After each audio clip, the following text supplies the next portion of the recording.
नमस्कार। आज हम बात करेंगे रेडॉक्स विभव के अनुप्रयोग, एप्लीकेशन ऑफ रेडॉक्स पोटेंशियल।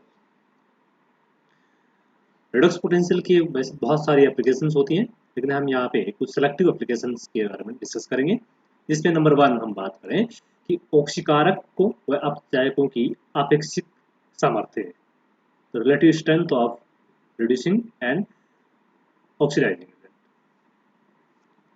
तो ये इलेक्ट्रोकेमिकल सीरीज के आधार पे हम इसको एक्सप्लेन करेंगे कि इलेक्ट्रोकेमिकल सीरीज में जब हम होती क्या है इलेक्ट्रोकेमिकल सीरीज, जिसके बारे में हम पहले डिस्कस कर चुके हैं।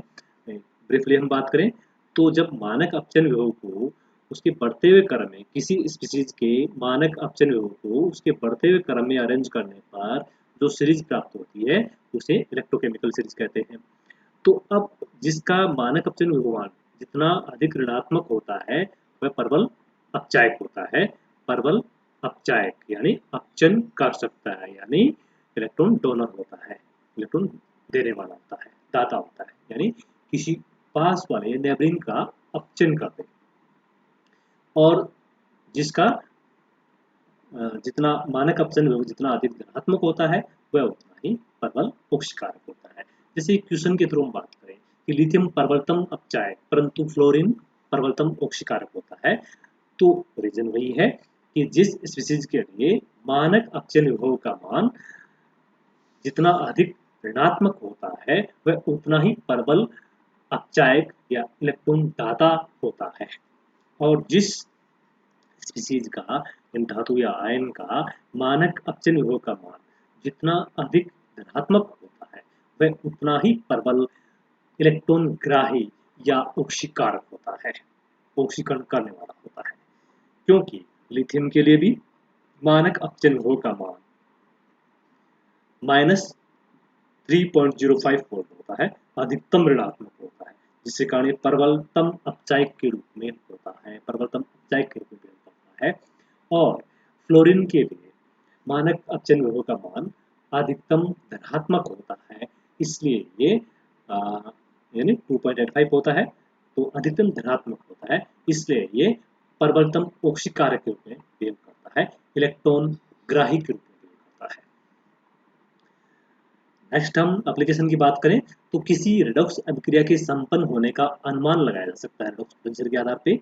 तो रेडॉक्स पोटेंशियल के आधार पे हम ये डिसाइड कर सकते हैं, हम ये बता सकते हैं कि कौन सी रिएक्शन होगी और कौन सी रिएक्शन नहीं होगी। तो prediction for a redox reaction for its occurrence, यानी कोई रिएक्शन होगी या नहीं होगी, ये उनके मानक अपचयन विभव के आधार पे डिसाइड किया अनुमान लगाया जा सकता है। किसी ऑक्सीकारक या अपचायक के मध्य रेडॉक्स अभिक्रिया संपन्न होगी या नहीं होगी, इसका अनुमान रेडॉक्स विभव के वैल्यू से आसानी से लगाया जा सकता है। जैसे हम इलेक्ट्रोकेमिकल सीरीज में हम बात करते हैं तो हम टॉप टू बॉटम की ओर जाते हैं, लिथियम से फ्लोरीन की ओर जाते हैं तो लिथियम अपचायक की ओर, लिथियम की ओर जाते हैं तो अपचायक गुण बढ़ते हैं, फ्लोरीन की ओर जाते हैं तो ऑक्सीकारक गुण बढ़ते हैं। तो इलेक्ट्रोकेमिकल सीरीज में कोई ऑक्सीकारक जो है वो ऑक्सीकरण नेचर रखता है, ऑक्सीकरण ऑक्सीडाइज करेगा वो, तो ऑक्सीकारक यानी ऑक्सीडाइज नेचर किधर नीचे की ओर बढ़ रही है, तो वो क्या करेगा अपने से ऊपर वाले अपचायक से क्रिया कर सकता है, उसे ऑक्सीडाइज कर सकता है। नीचे की ओर जाते हैं तो ऑक्सीकरण गुण बढ़ते जाते हैं, तो नीचे की ओर बढ़ेंगे तो उससे नीचे वाली स्पीशीज और ज्यादा प्रबल ऑक्सीकारक होगी, तो प्रबल ऑक्सीकारक को एक दुर्बल ऑक्सीकारक ऑक्सीडाइज नहीं कर सकता। इसलिए कोई भी ऑक्सीकारक इलेक्ट्रोकेमिकल सीरीज में ऊपर की अपने से ऊपर की ओर स्थित अपचायक से रिएक्शन कर उसे ऑक्सीकृत कर सकता है और स्वयं क्या हो जाता है, अपचित हो जाता है।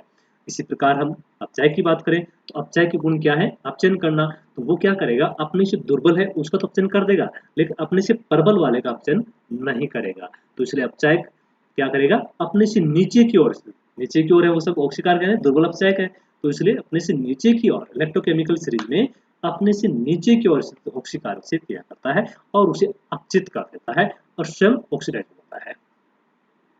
जैसे अब कुछ रिएक्शन का हम एग्जांपल लें तो जैसे हम बात करें यहाँ पे नंबर 1 कि जिंक और Ag+ आयन के बारे में कि ये रिएक्शन होगी या नहीं होगी, तो हमें सबसे पहले इनकी वैल्यू के बारे में मानक अपचयन विभव E0 का मान देखना होगा। जिंक का मान कितना है -0.76 और Ag+ 1 का मान है 0.80। तो अब देखिए इसमें प्लस 0.80, तो अब माइनस किसका है, कम किसका है, जिंक का। तो जिंक का कम है यानी ये क्या है, अपचायक है। अपचायक है यानी क्या कर सकता है, इलेक्ट्रॉन देगा। प्रबल अपचायक है इसकी बजाय, तो इलेक्ट्रॉन दे देगा, तो इलेक्ट्रॉन दे सकता है। और यहाँ पे ये Ag क्या है, ऑक्सीकारक है यानी इलेक्ट्रॉन लेने वाला है। ये इलेक्ट्रॉन इसको दे देगा, ये इलेक्ट्रॉन ले देगा, तो जिंक 2 इलेक्ट्रॉन देकर जिंक प्लस 2 आयन में कन्वर्ट हो जाएगा और Ag जो है वो फ्री हो जाएगा। तो इस तरह से ये रिएक्शन संपन्न होगी, यानी ये अभिक्रिया होगी। इसी प्रकार से हम बात करें कि इसकी बात करें हम कि जिंक और कैल्शियम की बात करें, तो जिंक और कैल्शियम के बारे में बात करें तो जिंक का जो E0 की वैल्यू है -0.76 -0.76 वोल्ट, और कैल्शियम के लिए कितना है E0 का मान, मानक अपचयन विभव का मान -2.87। अब यहाँ पे देखें कि कैल्शियम जिंक से अधिक ऋणात्मक है यानी प्रबल अपचायक है, तो एक दुर्बल अपचायक अपने से ज्यादा प्रबल वाले का अपचयन नहीं कर सकता। यहाँ पर जिंक क्या है, अपचायक नेचर है इसकी, और इसके अपचायक नेचर है, लेकिन ये प्रबल अपचायक है, इसलिए एक दुर्बल अपचायक जिंक कैल्शियम प्लस 2 आयन का अपचयन नहीं कर सकता, यानी इसको इलेक्ट्रॉन नहीं दे सकता। प्रबल अपचायक क्या होते हैं, जो अपचयन कर दें यानी जो इलेक्ट्रॉन दे दे, तो इसलिए ये रिएक्शन संपन्न नहीं होगी। जिंक का मान जो वैल्यू है वो अधिक है, धनात्मक रूप से अधिक है, ऋणात्मक रूप से कैल्शियम के अधिक है। तो जिंक के E0 का मान कैल्शियम के E0 की अपेक्षा अधिक होने का, धनात्मक होने का, ये अपने से कम E0 वाले यानी ऊपर की ओर से धातु का अपचयन नहीं कर सकता, इसलिए रिएक्शन नहीं होती है। जिंक कैल्शियम की अपेक्षा प्रबल अपचायक है, तो जिंक अपने से अधिक प्रबल अपचायक वाले का अपचयन नहीं कर सकता। नेक्स्ट हम रिएक्शन की बात करें कि ये आयरन प्लस 3 और आयोडीन की बात करें, तो आयरन प्लस 3 की वैल्यू जो है E0 का मान कितना है 0.77, और आयोडीन के लिए कितना है 0.54। अब यहाँ देखें इसकी बजाय इसका मान कम है, यानी प्रबल ऑक्सीकारक कौन है, आयरन। ऑक्सीकारक का मतलब जो ऑक्सीडेशन कर दे यानी ऑक्सीडाइज कर दे, तो किसी नेबरिंग स्पीशीज को ऑक्सीकृत कर दे, और ऑक्सीडेशन में क्या होता है, इलेक्ट्रॉन डोनेट किए जाते हैं, यानी खुद इलेक्ट्रॉन ग्राही हो। अब यहाँ से ये ऑक्सीकारक है, दोनों में से ज्यादा मान आयरन का है, तो ये प्रबल ऑक्सीकारक है, इलेक्ट्रॉन ग्रहण कर सकता है, ले सकता है, तो इसलिए आयोडाइड आयन से इलेक्ट्रॉन ले लेगा और आयरन प्लस 2 के अंदर कन्वर्ट हो जाएगा, आयोडीन रिलीज हो जाएगी, इसलिए ये रिएक्शन होगी, यानी ये रिएक्शन संपन्न होगी। लेकिन अब यहाँ हम बात करें कि आयोडीन और ब्रोमाइड के साथ रिएक्शन करें, आयोडीन और ब्रोमाइड के साथ रिएक्शन करें, तो आयोडीन की वैल्यू कितनी है, E0 का मान 0.54, ब्रोमीन के लिए कितना है, E0 की वैल्यू 1.08, यानी ब्रोमीन के लिए E0 का मान है वो ज्यादा धनात्मक है, प्रबल ऑक्सीकारक है।